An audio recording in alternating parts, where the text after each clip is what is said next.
Hello everyone. Sangeeta Tomar की online class में आपका स्वागत है।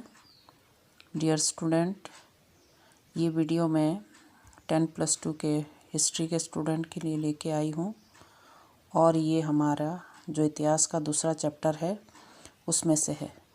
तो पिछली वीडियो में हमने बात की थी कि उत्तरी भारत में जो सबसे शक्तिशाली राज्य हुआ उसका नाम है मगध। फिर हमने पिछली बहुत सारी जो वीडियो मैंने आपको अपलोड की थी तो उसमें बात की थी कि मगध की गद्दी पर अलग अलग शक्तिशाली शासकों ने शासन किया। आज का जो ये वीडियो है इसमें मैं आपको जो मगध पर जो गुप्त शासकों ने शासन किया उसके बारे में जानकारी दूंगी। तो सबसे पहले तो हमें ये मालूम होना चाहिए कि मगध में गुप्त वंश की स्थापना किसने की। तो ये माना जाता है कि जो गुप्त वंश की जो स्थापना है वो श्री गुप्त ने 240 ईस्वी में मगध में की थी।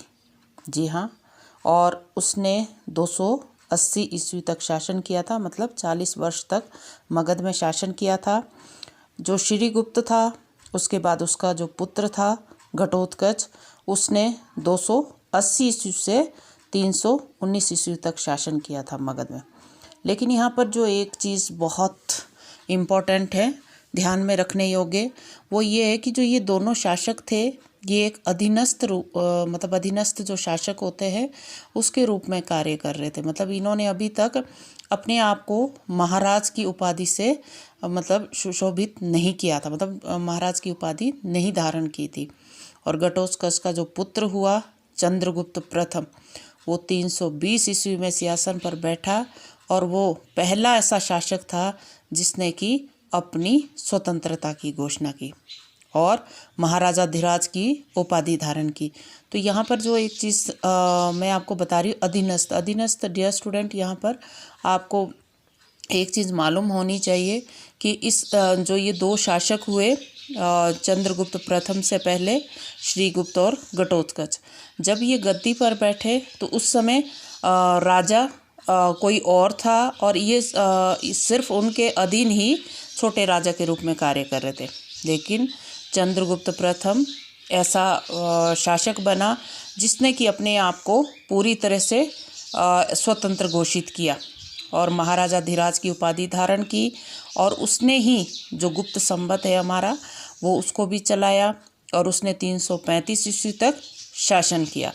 और उसने जो लिच्छवी वंश की राजकुमारी थी कुमार देवी, उससे विवाह करके अपनी शक्ति को काफ़ी बढ़ा लिया था।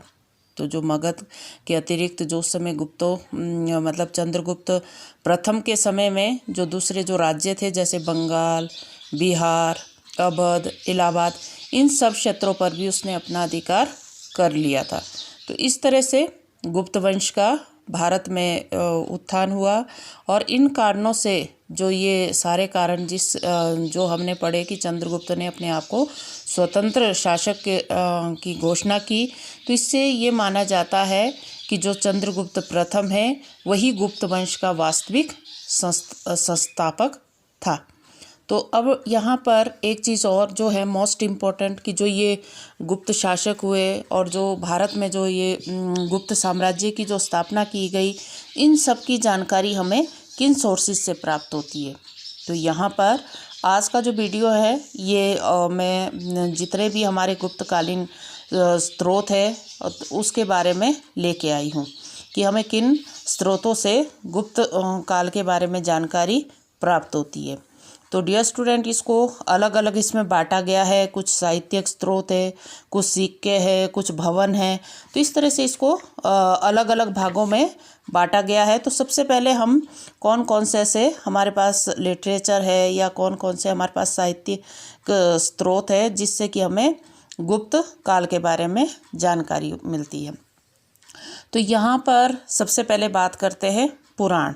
जी हाँ, जो पुराण है वो गुप्त इतिहास को जानने का एक महत्वपूर्ण स्रोत है। यद्यपि जो पुराण इसकी जो संख्या है वो 18 है, लेकिन इसमें जो विष्णु पुराण है, वायु पुराण है, मत्स्य पुराण है, ब्रह्मांड पुराण है, ये गुप्त जो शासक हुए या जो गुप्तों का जो काल हुआ उसके ऊपर भरपूर प्रकाश डालते हैं। और इनसे हमें गुप्त शासकों के नामों, उनके साम्राज्य की सीमाओं, उनका किस तरह का उस समय प्रशासनिक प्रबंध था और उनके समय में कौन कौन से समकालीन शासक हुए, तो ये सारी जो जानकारी हमें पुराणों से मिलती है। और इसके अतिरिक्त हमें पुराणों से ही उस समय सांस्कृतिक, सामाजिक, आर्थिक क्षेत्र में जो विकास हुए उसके बारे में भी जानकारी प्राप्त होती है। अब दूसरा जो हमारे पास सोर्सेज है, कौमुदी महोत्सव।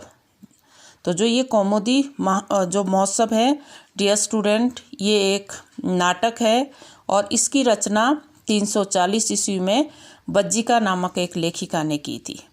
तो इसमें क्या बताया गया है कि जो मगध का शासक था सुंदरबर्मन, उसका अपना कोई पुत्र नहीं था। तो अब पहले तो ये होता था कि राजा का पुत्र होना बहुत आवश्यक था, क्योंकि उसके बाद वही गद्दी पर बैठता था। तो फिर क्या होता है कि जब उसका अपना कोई पुत्र नहीं था सुंदरबर्मन का, तो उसके उत्तराधिकारियों की समस्या उठ खड़ी हुई और इस स्थिति से निपटने के लिए उसने चंडसेन को गोद ले लिया।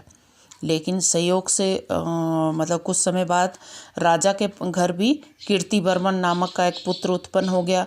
तो राजा कीर्तिवर्मन से बहुत प्यार करता था और वह उसे अपना उत्तराधिकारी बनाना चाहता था।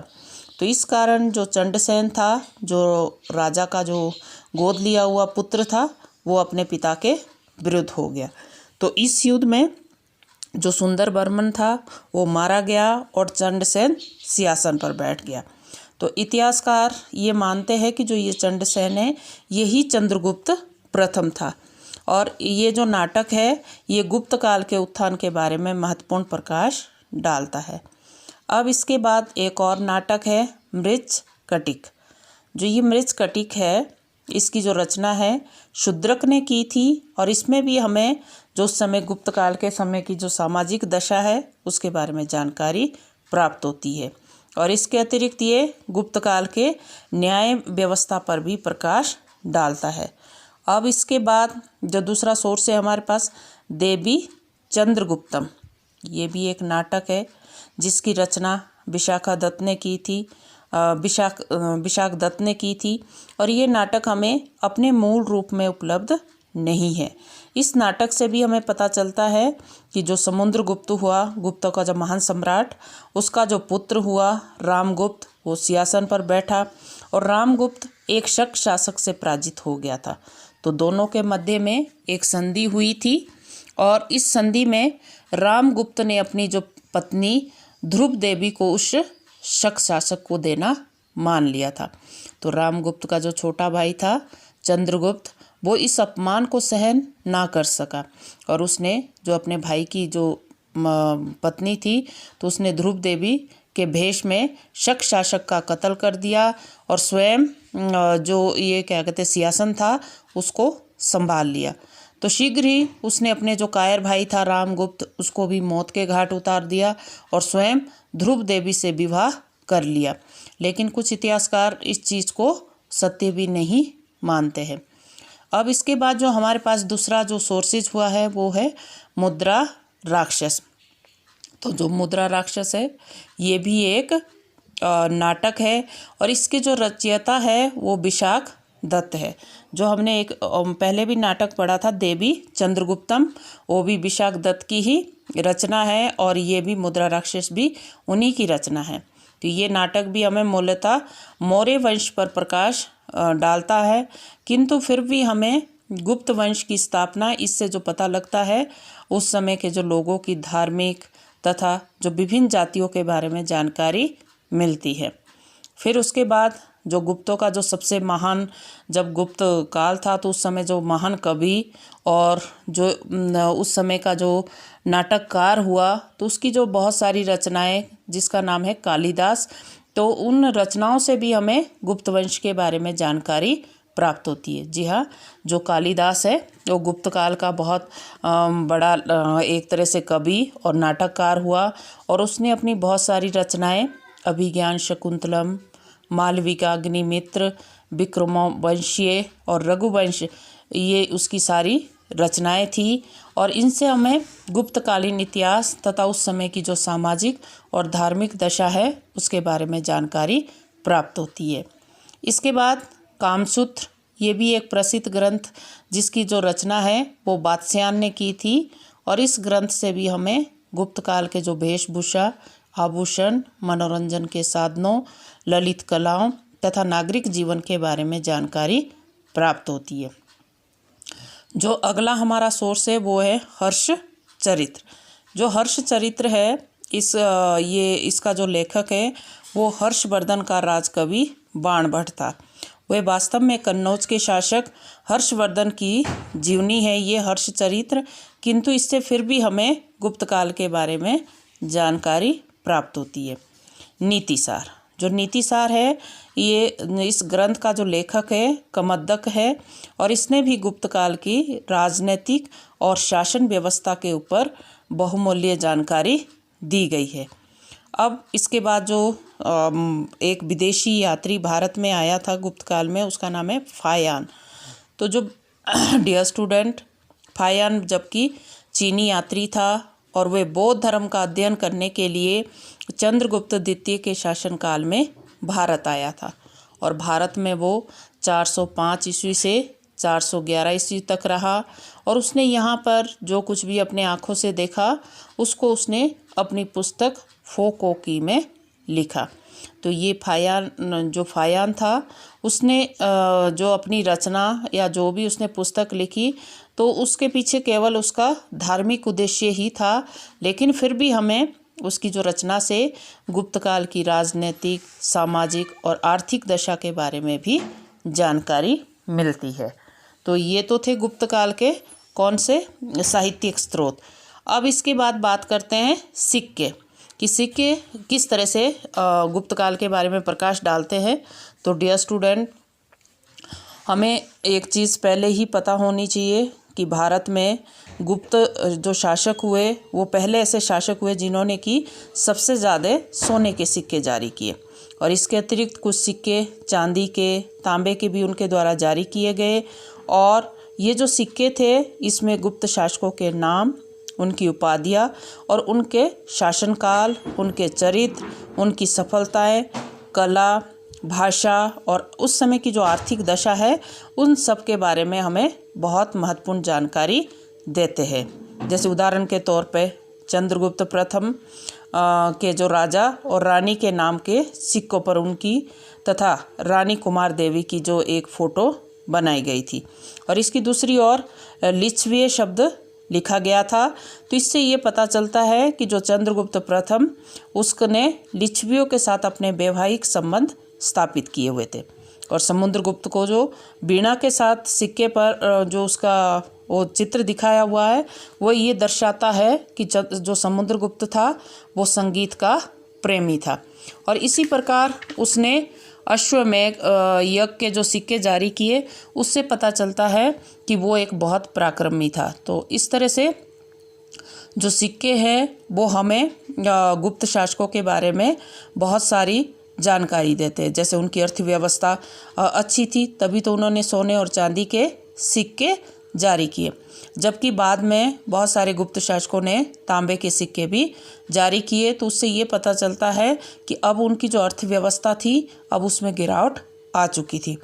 अब इसके बाद बात करते हैं अभिलेख। जी हाँ, अभिलेख जैसा हमने पीछे भी वीडियो में बात की थी कि जो अभिलेख होते हैं बड़े बड़े पत्थरों पर, स्तंभों पर जो अंकित किए जाते थे, लिखवाए जाते थे, तो उन अभिलेखों से हमें गुप्त काल के बारे में क्या जानकारी मिलती है।